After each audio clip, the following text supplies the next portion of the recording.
Few words hurt a parent more than hearing their child say, "I hate you." But what if those painful words aren't truly about hate at all? What if they're a cry for help, a sign of overwhelming emotions, or even proof your child feels safe enough to express their biggest feelings with you? Why these words hurt so much?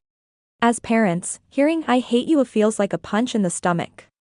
We feel devastated, confused, sometimes even like we've failed. It's natural to experience hurt, anger, guilt, or fear that this might damage our relationship. The truth is, nearly every parent hears these words at some point, and every reaction is understandable. What does "I hate you" really mean? Before we talk about what to do, let's take a moment to understand what's really going on. When a child says "I hate you," it's usually not about hate at all. It can mean, "I'm overwhelmed and don't know how to say it. I feel hurt, and I want you to feel it too. I'm frustrated because I didn't get my way. I don't feel understood right now." Children don't always have the words for big emotions, so they use the strongest words they know. For example, preschoolers have big feelings but limited words. They may say hurtful things impulsively, unable to control emotions or explain them. As children grow and become school-aged, boundaries and independence become challenging. Frustration surfaces, sometimes as "I hate you," because they're still learning to manage emotions. Teenagers are wrestling with their identity and emotional intensity. This can lead to sharp words, but also signals their need for autonomy and understanding. In most cases, these hurtful words can hit hard. Before going any further and discussing ways you can respond, let me ask you something. Have you ever said something in the heat of the moment that you didn't truly mean? Of course you have, we all have. Our kids are no different. They're learning, they're growing, and they're figuring out emotions that even adults struggle with sometimes. They need you, they need to know that love does not disappear when emotions run high. 1. Stay calm even when it's hard. I know, this is easier said than done. But your first reaction matters. When a child says something hurtful, it is easy to react with anger. But staying calm, this shows your child that emotions can be handled without losing control. You might say something like, "It sounds like you're really upset," or, "I can see you're angry right now." Taking a slow breath before responding can also make a big difference. 2. Don't take it personally. This one can be tough. Actually, let me rephrase that. This one is tough. These words feel personal, but they're usually not. Your child isn't attacking your worth. They're expressing a feeling they don't understand yet. Remind yourself.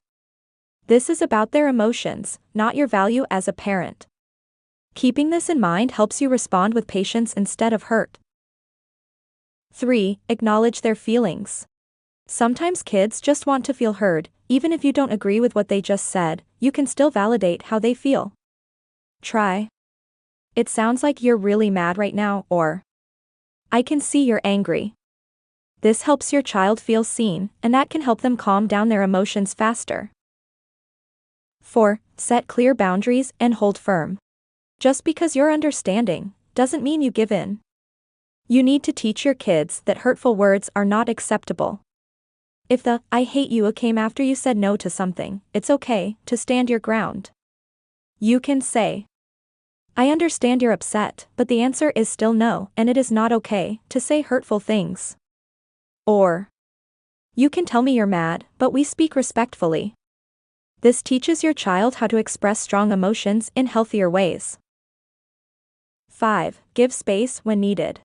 Sometimes, the best thing you can do is step back. If emotions are high, give your child time to cool down. You might say, "Let's take a break and talk when we're both feeling calmer." A timeout can help prevent the situation from getting worse. 6. Reconnect after the storm. This part is so important. Once things settle, come back together. You could say, "Earlier, when you said 'I hate you,' that hurt, but I know you didn't mean it that way. Want to talk about what was going on? What could you say next time instead of 'I hate you'?" This helps your child reflect and grow from the experience. 7. Teach better ways to express feelings. Children often say hurtful things because they don't yet know better ways to express their feelings. If we don't teach them what to say, they'll continue to use those hurtful words. Try helping them replace "I hate you" with "I'm really mad right now." "I don't like that rule." "I feel frustrated." You're not just correcting behavior, you're building emotional intelligence. Over time, they begin replacing hurtful words with healthier communication. By helping children name their emotions, they learn regulation and communicate healthily, building lifelong skills. When kids feel heard and understood, emotional outbursts lessen because they've learned tools to manage big feelings. 8. When it happens often. If your child says this frequently, it might be a sign of something deeper. Ask yourself, are they feeling unheard? Are they struggling at school or with friends? Are there big changes happening in their life? When you understand the root of the problem, you can help support them better. 9. Model respectful communication. Children learn by watching how adults behave. If you stay respectful, even when upset, you teach them an important lesson about handling conflict. They begin to see that strong feelings can be expressed without hurtful words. In this next section, I would like to offer a short list of things you really should avoid saying. Yelling back. Punishing emotional expression. Taking it personally. Guilt trips. Silent treatment. Turning these moments into growth. One of the hardest truths about parenting is this: children often hurt the people they trust most. Not because they hate them, but because they feel safe enough to bring their biggest emotions to them. If your child has ever said, "I hate you," remember this: those words are rarely the whole story. Behind the anger is often hurt, frustration, fear, or a need for connection. Your calm response today can teach your child lessons they'll carry for a lifetime.